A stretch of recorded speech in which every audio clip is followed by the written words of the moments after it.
सुबह का समय था। गांव की संकरी गलियों में हल्की धूप फैल रही थी। राजेश अपने पुराने जूतों में खेत की तरफ जा रहा था।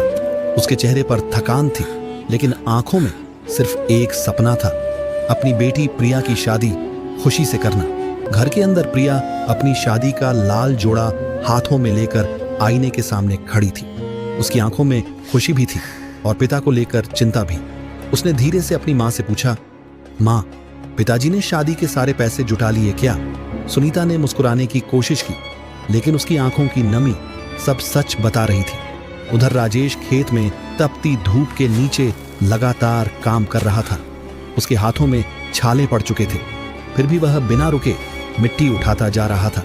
शाम को जब राजेश घर लौटा तो उसने चुपचाप अपनी पुरानी लोहे की पेटी खोली।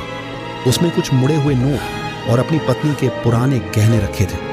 उसने कांपते हाथों से पैसों को गिना, लेकिन रकम अभी भी कम थी। अगले दिन शादी का घर रोशनी से जगमगा उठा। ढोल की आवाज, मेहमानों की भीड़ और सजावट के बीच राजेश बार बार मुस्कुराने की कोशिश कर रहा था, लेकिन अंदर से वह टूटा हुआ था। तभी दूल्हे के परिवार की तरफ से अचानक दहेज की मांग सामने आ गई। राजेश की आंखें भर आईं। उसने हाथ जोड़कर कहा, मेरे पास देने के लिए सिर्फ मेरी बेटी की परवरिश और संस्कार है।